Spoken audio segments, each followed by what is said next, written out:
Seja bem-vindo ao nosso canal. Se você ainda não se inscreveu, se inscreva, dê um like e ative o sininho para receber nossas novidades. Curta, compartilhe, divulgue os nossos vídeos nas redes sociais, no Instagram, no WhatsApp, aonde você puder, divulgue os nossos vídeos. Esse canal é feito para você. Vamos falar hoje sobre a decisão do Supremo Tribunal Federal que tornou Lula finalmente elegível.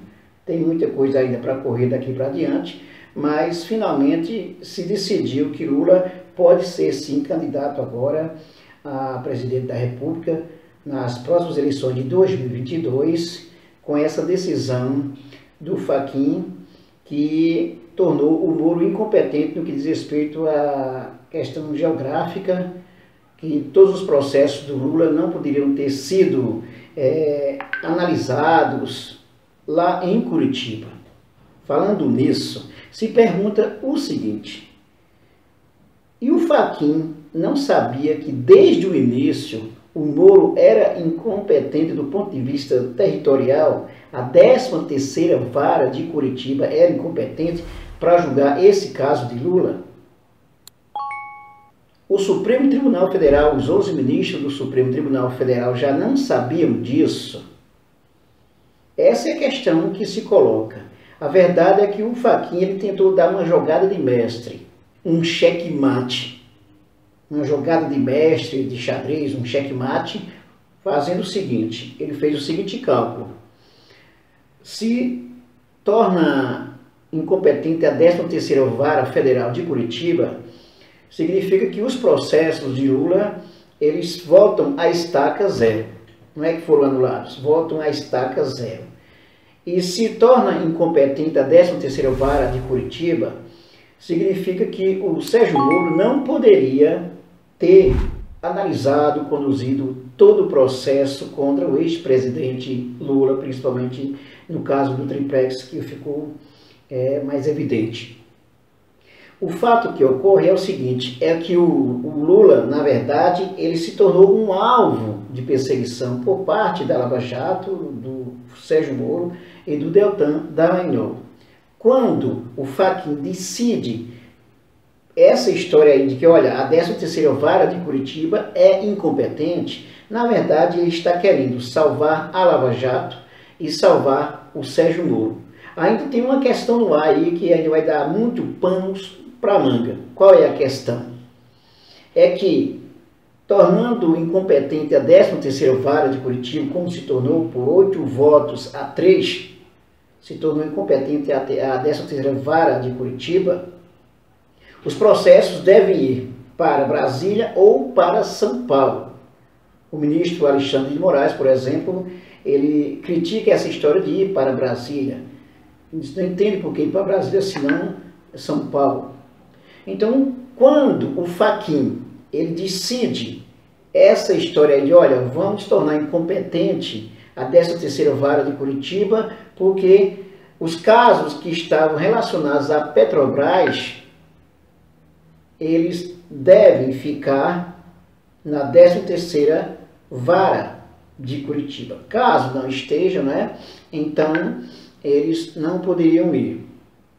Então essa é a questão que se coloca. Quando o Fachin decide fazer essa jogada aí, ele tenta salvar o Moro, salvar a Lava Jato. Ele ganhou? Em parte sim, ainda falta se decidir de fato, porque vocês já sabem que a segunda turma do Supremo Tribunal Federal votou pela suspeição do Moro. Por 3-2, tivemos a suspeição do Moro. A jogada do Fachin, ela acredita que com essa decisão agora de 8-3, por exemplo, a favor de tirar a 13ª Vara de Curitiba, o caso que se julgou da suspeição de Moro se torna objeto sem sentido, sem objeto de análise então. Essa aí seria a salvação, inclusive, do Sérgio Moro. O caso de Lula já está resolvido parcialmente, porque podemos dizer o seguinte: juridicamente, para todos os efeitos, Lula é elegível, é candidato, pode ser candidato sim a presidente da República. Agora a gente sabe que Politicamente, a coisa é muito séria. Politicamente, principalmente quando o Supremo, quando o Judiciário deixa de agir pelo Judiciário e passa a agir politicamente. Vamos colocar os pontos nos is. Todos sabem que Lula foi condenado para não ser eleito presidente da República em 2018. O TRF4 participou disso, os procuradores da Lava Jato participaram disso, o Sérgio Moro, que atuou em conluio com o Delenol, participou disso também, o Supremo Tribunal sabia disso, a presidência do Supremo Tribunal, na época, a Carmen Lúcia, sabia muito bem disso e fez uma manobra para que Lula fosse preso em segunda instância, porque, segundo a Constituição, não se pode ser preso em segunda instância, mas eles arrumaram uma brecha para dizer, não, nesse caso pode. Na verdade, houve toda uma manobra para que Lula não pudesse ser elegível. E mais ainda, além de Lula ter sido preso, ele foi impedido até mesmo de ser candidato, porque poderia ter sido candidato, inclusive o Comitê da ONU analisou e disse que ele podia ser candidato, sim. E também foi impedido de dar entrevista, pasmem, foi impedido de dar entrevista.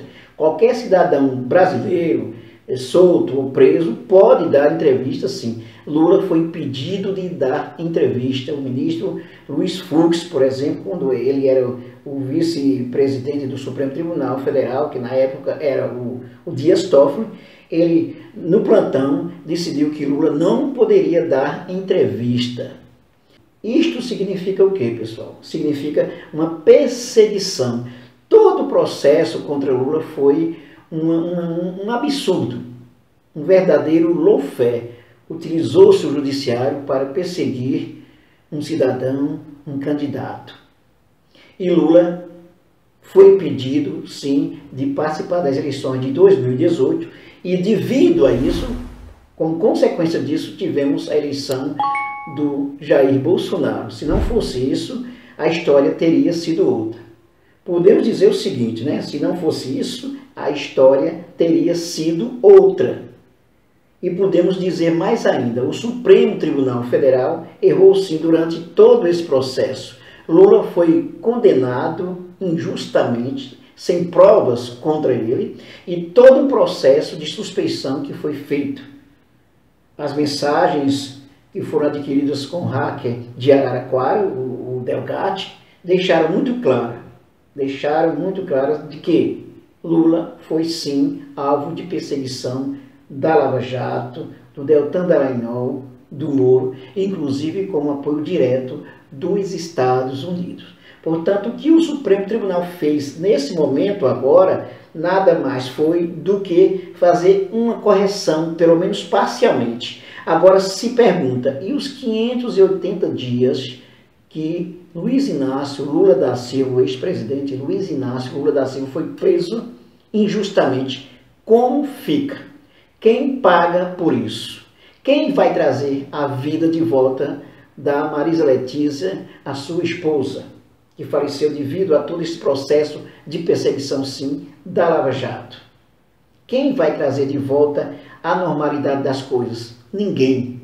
Os 580 dias que Lula foi preso injustamente, que merece ser indenizado, sim, ele tem que cobrar a indenização do Estado brasileiro, foi uma verdadeira injustiça.